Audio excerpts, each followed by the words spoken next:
Hi friends, எல்லாம் எப்படி இருக்கீங்க? இன்றைக்கி ஒரு ஸ்பெஷலான ஸ்வீட் ரெசிபி தான் உங்கள் கூட நான் வந்து ஷேர் பண்ண போகிறேன்.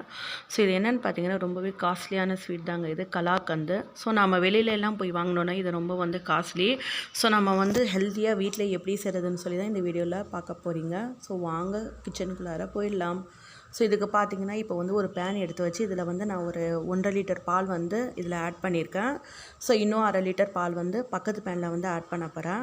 ஸோ மொத்தமாக டோட்டலாக பார்த்தீங்கன்னா, நான் வந்து 2 லிட்டர் பால் வந்து இந்த கலாக்கந்த் செய்கிறதுக்கு வந்து எடுத்திருக்கேன். ஸோ இது பார்த்திங்கன்னா, நம்ம வந்து இது பன்னீராக வந்து திரிய வைக்க போகிறோம். ஸோ அனதர் சைடு இந்த பால் பார்த்திங்கன்னா, இதில் போட்டிருக்கிற மில்க் பார்த்திங்கன்னா, நான் வந்து கொஞ்சம் திக்காக வந்து நான் சுண்டை காய்ச்ச போகிறேன். ஸோ டோட்டலாக பார்த்திங்கன்னா, நான் வந்து 2 லிட்டர் மில்க் வந்து நான் எடுத்திருக்கேன் இந்த கலாக்கந்த் செய்கிறதுக்கு.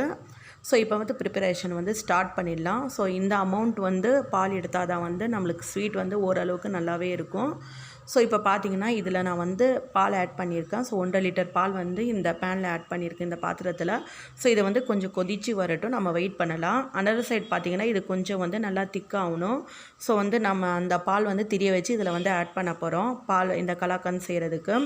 ஸோ இப்போ இதுக்கு என்னென்ன தேவைன்னு சொல்லி பார்த்தீங்கன்னா, சுகர் நான் வந்து 1/2 கப் சுகர் எடுத்திருக்கேன். இது வந்து வினிகரு, ஃபுட் வினிகர் ஒரு 2 டேபிள் ஸ்பூன் எடுத்து வச்சுருக்கேன். பிஸ்தா பார்த்திங்கன்னா, பிஸ்தா ஷூ கொஞ்சம் வந்து நான் ஒரு 4-5 பார்த்திங்கன்னா நான் கட் பண்ணி பொடிசாக கட் பண்ணி எடுத்திருக்கேன். ஸோ இந்த மெஷர்மெண்ட் மட்டும்தான் இதுக்கு தேவையானது. ஸோ வந்து இப்போ பார்த்திங்கன்னா, பால் நல்லா வந்து கொதி வந்துடுச்சு. ஸோ இப்போ நாம் வந்து எடுத்து வச்சுருக்கிற அந்த வினிகர், அதாவது உங்கள்கிட்ட எலுமிச்சப்பழம் இருந்தால் கூட நீங்கள் வந்து அது போட்டு பால் வந்து திரிய வச்சிடலாம். ஸோ நான் வந்து வினிகர் இன்றைக்கி வந்து ஆட் பண்ணுறேன். இதில் வினிகர் அப்படியே டைரெக்டாக நீங்கள் வந்து ஆட் பண்ணக்கூடாது மில்கில். அதில் கொஞ்சம் வந்து ஒரு 2 ஸ்பூன் வினிகர்னால் 2 ஸ்பூன் நீங்கள் வந்து வாட்டர் ஆட் பண்ணிக்கோங்க. ஸோ அப்போ அதோட வந்து பாரும் வந்து கொஞ்சம் வீரியம் வந்து கம்மியாகும். ஸோ டைரெக்டாக அப்படியே நம்ம வந்து கெமிக்கல் பாலில் வந்து ஆட் பண்ணக்கூடாது. உங்கள்கிட்ட எலுமிச்சப்பழம் இருந்ததுன்னா நீங்கள் அதை ஆட் பண்ணிக்கலாம், எங்கிட்ட இல்லை. ஸோ அதனால தான் நான் வந்து வினிகர் ஆட் பண்ணியிருக்கேன். ஸோ இப்போ பார்த்திங்கன்னா, கொஞ்சம் கொஞ்சம் நம்ம வந்து ஆட் பண்ணி நம்ம பாலை வந்து திரிய வைக்க போகிறோம். அனதர் சைடு பார்த்திங்கன்னா, இன்னொரு பேனில் வந்து பால் நல்லா வந்து அந்த ஆடையெல்லாம், நம்ம ஓரத்தில் இருக்கிற ஆடையெல்லாம் நல்லா எடுத்து விட்டு பால் இது வந்து சுண்டை காய்ச்சணும். எந்த பதம் வரைக்கும்னு பார்த்திங்கன்னா, நம்ம வந்து பால் கோவா அந்த செய்கிறோம்ல, அதுக்கு வந்து நல்லா அந்த சுண்டை காய்ச்சுவோம்ல நம்ம, அதே மாதிரி அந்த பால்கோவா பதத்துக்கு இது கொஞ்சம் வந்து ஒரு 3/4, அதாவது 75% வந்து நல்லா இந்த பால் வந்து அந்த சைடு பார்த்திங்கன்னா நல்லா சுண்டை காய்ச்சி ரெடி பண்ணணும். இதில் வந்து ஓரத்தில் இருக்கிற ஆடையெல்லாம் எடுத்து விடணும். ஸோ இப்போ பார்த்திங்கன்னா, இந்த 1.5 லிட்டர் பால் நம்ம வந்து நல்லா திரிஞ்சாச்சு பாருங்கள். ஸோ இப்போ வந்து ஸ்டவ் ஆஃப் பண்ணிடலாம். ஆஃப் பண்ணிவிட்டு இதை வந்து நல்லா ஒரு கிளாத்தில் வந்து ஒயிட் கிளாத்தில் வந்து இதை வடிகட்டி நம்ம எடுத்துடலாம் இந்த மாதிரியே. ஸோ இதை வந்து நல்லா வந்து வாஷ் பண்ணணுங்க. நீங்கள் வந்து ஒரு 4-5 வாட்டி வந்து வாஷ் பண்ணால் தான் அந்த நம்ம ஆட் பண்ண அந்த வினிகரோட அந்த ஸ்மெல் எல்லாம் எதுவுமே இருக்காது. ஸோ கொஞ்சம் நல்லா வந்து வாஷ் பண்ணி எடுத்துக்கலாம் நம்ம பச்சை தண்ணி போட்டு. ஸோ இப்போ பார்த்திங்கன்னா, நல்லா வந்து நான் ஸ்ட்ரெயின் பண்ணிட்டேன்னா, ஸோ நல்லா வந்து இந்த அளவுக்கு நான் வந்து பால் எடுத்த இது மீதியெல்லாம் தண்ணி, அந்த தண்ணியை வேஸ்ட்டு தான். நம்ம உங்கள் வீட்டில் செடி இருந்தால் செடிக்கு கூட அந்த தண்ணி நீங்கள் ஆற வச்சு யூஸ் பண்ணிக்கலாம்.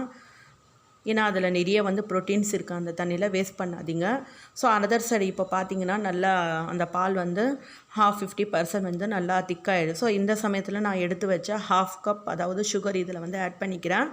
ஸோ நம்மளுக்கு ஸ்வீட் செய்கிறோன்னா அதுக்கு வந்து சுகர் வேணும். ஸோ அதனால் வந்து நான் சுகர் ஆட் பண்ணி எவ்வளோ வேணுமோ உங்களுக்கு அந்த அளவு நீங்கள் வந்து ஆட் பண்ணிக்கோங்க. இந்த டைம் மட்டும்தான் நம்ம வந்து சுகர் ஆட் பண்ணோம். ஸோ மில்க் மேட் இதில் எதுவுமே நான் ஆட் பண்ணல, வெறும் சுகர் மட்டும்தான் ஆட் பண்ணுறேன். ஸோ ரொம்ப வந்து டேஸ்ட்டாக இருக்குங்க, ரொம்பவும் ஸ்பெஷலான ஸ்வீட் கூட இதை வந்து நம்ம சொல்லலாம்.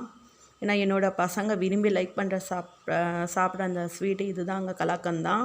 ஸோ அதனால் நீங்கள் வீட்டில் கூட உங்கள் பசங்களும் செஞ்சு கொடுத்து அசத்தலாம். ஸோ இப்போ பார்த்திங்கன்னா, அந்த நம்ம வந்து பன்னீராக இது ரெடி பண்ணோம்ல, அதை வந்து நல்லா ஸ்மூத்தாக இந்த மாதிரி வந்து கையில் தனியாக எடுத்து நல்லா வந்து மாவு பிசைகிற மாதிரி கொஞ்சம் நல்லா அழுத்தி பிசைஞ்சிக்கலாம். அப்போ தான் நம்மளுக்கு அந்த கலாக்கந்த் ஸ்வீட் வந்து ரொம்ப சாஃப்டாக இருக்கும். இல்லைனா வந்து ஒரு மாதிரி வாயில் வந்து கடிப்படுற மாதிரி இருக்கும். ஸோ இந்த மாதிரி கையாலேயே நீங்கள் மாவு பிசைகிற மாதிரி ஒரு 5 மினிட்ஸ் நீங்கள் நல்லா வந்து தேய்ச்சி பிசைஞ்சு எடுத்து வச்சுக்கோங்க. ஸோ இந்த மாதிரி நம்ம வந்து செஞ்சு பண்ணுறதால நம்ம ஸ்வீட்டு ரொம்ப வந்து சாஃப்டாக இருக்குங்க. வாயில் போட்ட உடனே கரையிற மாதிரி இருக்கும் இந்த ஸ்வீட்டு. ஸோ இப்போ பார்த்திங்கன்னா, நம்ம அந்த இது ரெடி ஆகிடுச்சு பாருங்கள். ஸோ நம்ம சுகர் ஆட் பண்ணோம்ல அந்த மில்க்கு, அதில் வந்து இப்போ இந்த மிக்சரை வந்து நம்ம கொஞ்சம் கொஞ்சமாக இதில் ஆட் பண்ணுறோம். நீங்கள் ரொம்ப வந்து திக்காக பண்ணிடாதீங்க. ஏன்னா நம்ம இது வந்து அதாவது இந்த பால் திரிய வச்ச பன்னீர் வந்து போடுறதால கொஞ்சம் வந்து இது கெட்டியாகிடும், திக்காகிடும். ஸோ வந்து நீங்கள் ரொம்ப வந்து வாட்டர் கன்சிஸ்டன்ட் இருக்குதுன்னு சொல்லி பயப்பட வேண்டாம். அந்த பால் நீங்கள் 50% மட்டும் இது பண்ணால் போதுமானது. ஸோ 75% வந்து இதுக்கப்புறம் நம்ம வந்து கொஞ்சம் திக்காகிடும். ஸோ அதுக்கப்புறம் நீங்கள் ஆற வச்சாலே போதும். 100% உங்களுக்கு கரெக்டாக அந்த வந்து டெக்ஸ்சர் அந்த இது வந்துடும் உங்களுக்கு திக்னஸ்ஸு. ஸோ இப்போ நல்லா இந்த மாதிரி வந்து ஒரு பேக்சுவலாக வச்சு இந்த மாதிரி நல்லா வந்து அழுத்தி இது பண்ணிவிடுங்க. எந்த வரைக்கும்னா அந்த பாலில் வந்து அந்த திக் பாலில் இந்த பன்னீர் வந்து நல்லா வந்து கம்பைன் ஆகிற மாதிரி கலந்துக்குங்க.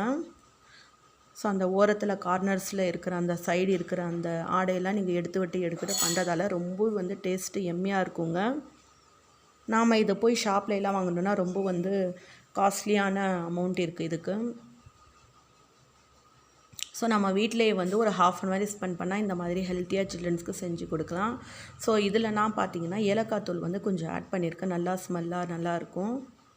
உங்களுக்கு தேவைன்னா நீங்கள் ஆட் பண்ணிக்கோங்க, இல்லைனா ஸ்கிப் பண்ணிக்கோங்க. இதில் வெண்ணிலா எசன்ஸ் கூட நீங்கள் ஆட் பண்ணிக்கலாம்.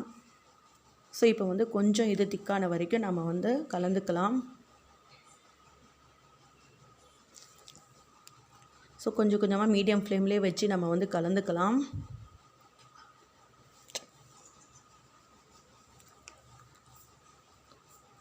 ஸோ மீடியம் ஃப்ளேம் வச்சு இது கலந்துக்கலாம். நான் வந்து இந்த மிக்சர் போடுறதுக்கு ரெடியாக வந்து ஒரு கண்டெய்னர் எடுத்து வச்சுருக்கேன். அதோட ட்ரேயில் வந்து நான் பட்டர் பேப்பர் போட்டு எடுத்திருக்கேன், ஃபார்ச்சூன் பேப்பர். உங்கள்கிட்ட இருந்தால் நீங்கள் போடுங்க, இல்லைனா வந்து கீ இல்லைனா பட்டர் நீங்கள் வந்து அப்ளை பண்ணி வச்சாலே போதும். கைவிடாமல் கொஞ்சம் நேரம் வந்து இந்த மாதிரி நீங்கள் வந்து கிளறினீங்கன்னா, ஸோ இப்போ பாருங்கள் நல்லா வந்து கலாக்கந்த் ஷேப்புக்கு வந்துடுச்சு.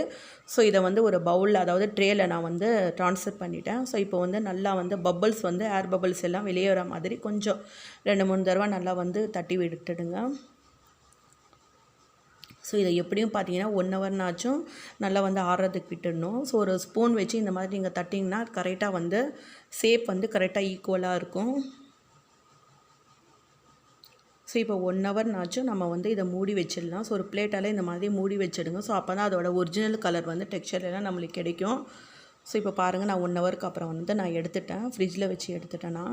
ஸோ இப்போ வந்து பீஸாக நம்மளுக்கு கட் பண்ணிடலாம். உங்களுக்கு ஓவல் ஷேப்பாக அல்லது டைமண்ட் ஷேப்பாக எந்த மாதிரி ஷேப்பில் உங்களுக்கு வந்து பீஸ் போடணுமோ நீங்கள் அந்த மாதிரி ஷேப்பில் பீஸ் போட்டுக்குங்க. ஸோ இதுக்கு மேலே பார்த்தீங்கன்னா நான் வந்து கொஞ்சம் கார்னிஷ்க்கு வந்து பிஸ்தாஷியோ வந்து இதில் ஆட் பண்ணியிருக்கேன். ஸோ ரொம்பவே வந்து நல்லாயிருக்கும் பாருங்கள். ஒரிஜினல் நம்ம ஷாப்பில் வாங்குகிற மாதிரியே இருக்குது பாருங்கள். அவங்க ஷாப்பில் பண்ணுறவங்க எப்படி என்ன சேர்க்குறாங்கன்னு சொல்லி தெரியல. இதில் நம்ம வந்து வெறும் மில்க் மட்டும்தான் இதில் வந்து ஆட் பண்ணி பண்ணுறோம். ஸோ அதனால் ரொம்பவே டேஸ்ட்டு எம்மியாக இருந்துச்சு. சில்ட்ரன்ஸும் நல்லா விரும்பி லைக் பண்ணி சாப்பிட்டாங்க. ஸோ ஃப்ரெண்ட்ஸ், ரொம்பவே டேஸ்ட்டான எம்மியான சில்ட்ரன்ஸ்க்கெல்லாம் ரொம்பவே விருத்தமான இந்த கலாக்கந்த் ஸ்வீட்ஸை கண்டிப்பாக நீங்களும் வந்து வீட்டில் ட்ரை பண்ணி பாருங்கள். எப்படி இருக்குன்னு சொல்லி உங்கள் ஃபீட்பேக்கில் எங்களுக்கு கமெண்ட் பண்ணுங்கள், லைக் பண்ணுங்கள், ஷேர் பண்ணுங்கள், சப்ஸ்கிரைப் பண்ணுங்கள். நீங்கள் சர்மி கிச்சன் 786 புதுசாக இருந்தீங்கன்னா கண்டிப்பாக சப்ஸ்கிரைப் பண்ணி பெல் நோட்டிஃபிகேஷனை கிளிக் பண்ணிக்கோங்க. அப்போ தான் நான் போடுற வீடியோ எல்லாம் உங்கள் இன்பாக்ஸ்க்கு வரும். தேங்க்யூ.